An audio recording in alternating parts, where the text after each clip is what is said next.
Good afternoon, everyone. My name is Nadine Herman, and I'm the music director of the Newark School of the Arts.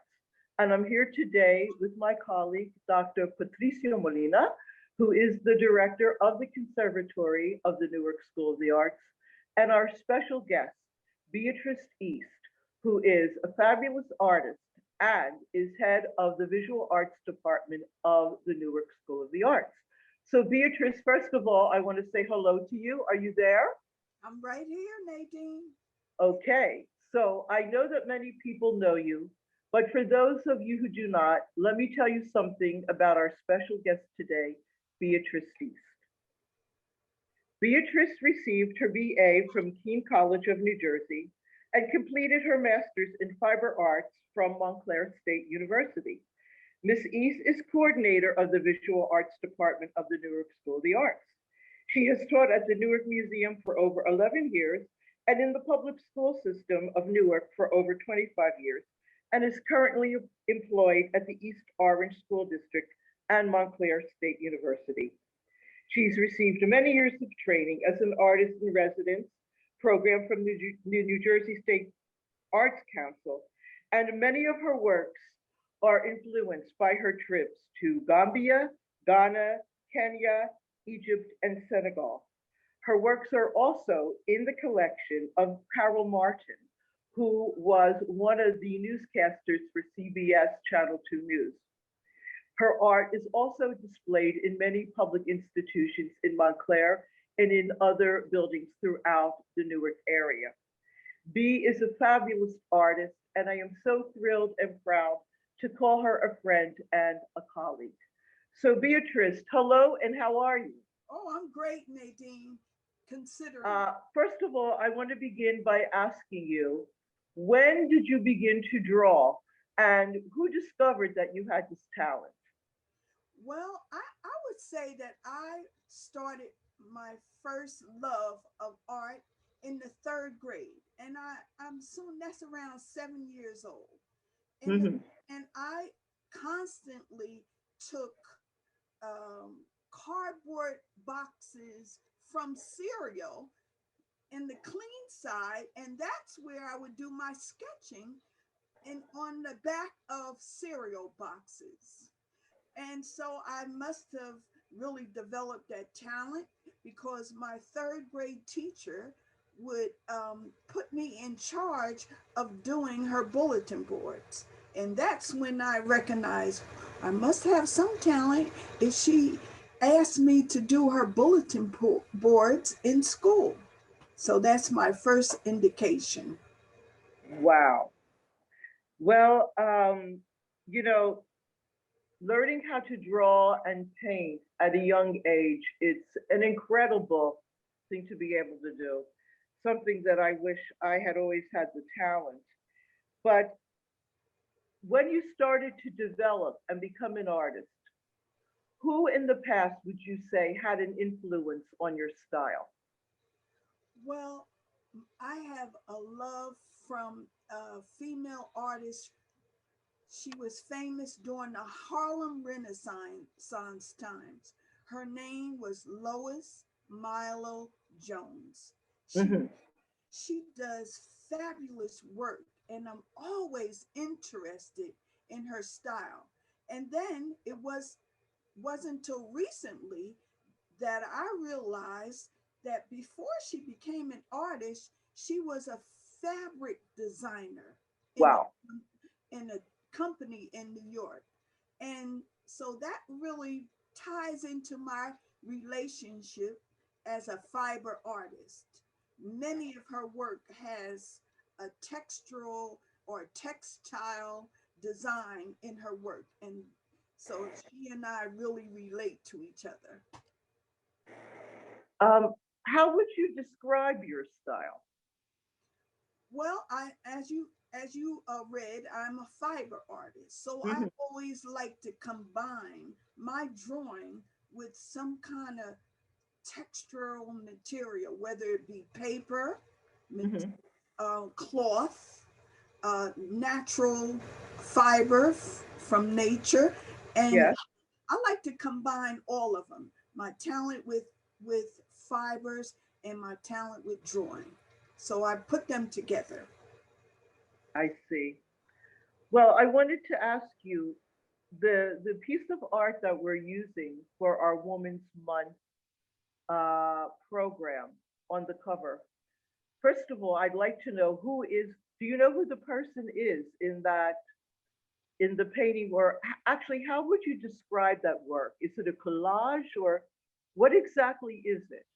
Well, I'm not sure which one you chose. The woman holding the rabbit, the black and white photo.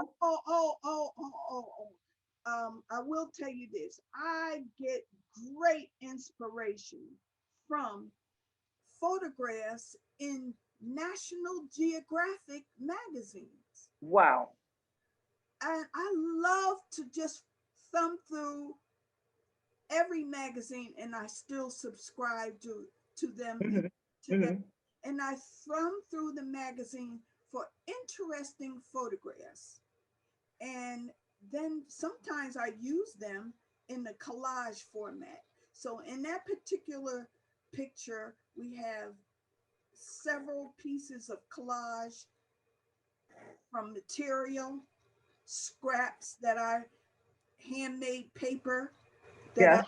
created, put them all together. But I love that photograph. The So do I. the photograph is actually um, a woman whose gift was, back in Africa, you to get married, you had to present a gift, and that Hmm. from the male, and that was the gift that was presented to her family uh, before the day of marriage. Wow. That's, Well, Patricio.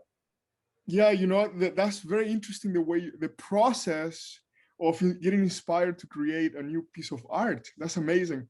I'm a composer, and I see a lot of relationship of what we do in music and the art. I go to listen to albums to Oh, understand the different sounds and genres of different cultures, to be able to get inspired. And I do kind of like a collage of different genres and styles in my music. So that inspires me. The way you are speaking about your process of inspiration is very similar to what I do in music. Now, the question is, once you find a photo or something that really catches your inspiration, what do you do next? What is the process of creating a new piece of art? okay. So as we talked about, I look for that inspiration through the photographs of the National Geographic. And then I place the image in a world that I create myself. So the world could be, I'm always interested in texture. So I might place the image in a surrounding that might be a temple. I always like to go through, and I'm inspired by the spiritual aspect Hmm. of humanity. In those writings that inspire them, it could be the Holy Quran, it could be the Bible, it could be the the Jewish forum for the Bible, in reference to the Bible, all those kind of spiritual writings. Sometimes I place sayings that really inspire me in the picture also. And then Yes. I might place the person in on a rock, or looking out of a cave, anything that has texture, because I love putting texture in my Yeah. paintings also. So I place these images in a world that I create myself, Hmm. Hmm. world of inspiration, of hope, of good life. And is the words that you put into in your paintings, right? Those quotes, is the painting and everything that surrounds the words, highlighting the meaning of the word, or is it the opposite? Are you, you know, the words are highlighting the painting itself, or is it just one complete idea? I think I use the image first, and then I relate the words to the image. And always those that inspire hope in a new world.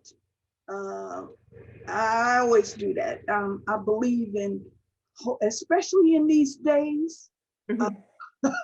um, hope and look for a good life is very important. So I'm always trying to be inspirational in my pieces of artwork all the time. You know, it reminds me of a painting that you showcased at one of the fundraisers at the school. It was an Egyptian painting with hieroglyphics. Yes. And I don't know if you were aware of what the words were saying, but just having the words in there is just, you know, is interesting. Tricia, I always wish we could have kept a copy of that piece. I don't even know how we could do it, but that was a great example of what I was talking about. The words match the image Hmm. of a new life, a new hope, and new inspiration in the world. So I wanted to also ask you, what artist today do you admire? Who do you look to that inspires you? Who's out there now creating? Well, actually, a young man from Newark, his name is Willie Cole. I And know Willie. you know Willie. You Yes, know he loves to use different textures yes. from water bottles, Hmm. plastic water. I love the way he combines his artwork with textural material. So So do I admire his work. yes, and you know, back in the day, Willie actually did some things for the Newark School of the Arts. And I met him. I was walking across Lincoln Park and I was wearing this coat that I love. My cousin calls it Joseph and the Color Dream Machine coat. It was purple with all these different colors back in the day, but I loved it because it reminded me of my famous Gustav Klimt painting. And obviously, Willie realized it too, and he comes running up to me. And I was about to walk into the school. He said, "Are you going in there?" And I said, "Yes." And he said, "Do you know what your coat reminds me of?" And I said, "Yes, the portrait of Maria Beer, Gustav Klimt." He said, "Right." And that's, how I met him. And, and he's in the Met Museum. He's all over right now. Love his work. So do I. Anyone from the younger generation who's out there? Hmm. Well, I'll be honest with you. We talked about how old I was when I Hmm. started my artwork. There is a young man that I had in North School of the Arts. His Hmm. his name is Kern Bruce. I had him at 7 years old, and Wow. I at North School of the Art when we were in the other building on Clinton Avenue. Yes. Yeah, I had him there, and one of the things I started him at 7 was how to draw faces, Great. and he had such talent in that. Right now, he's about 30 something years old. Hmm. He draws far better than I do Wow. portraits, and he's now doing a residencies in in Connecticut. I Wow. I always communicate with him. He's about 34, 35 right now. He's Hmm. a great artist. Um, Wonderful. I would, Do we have any examples of his work?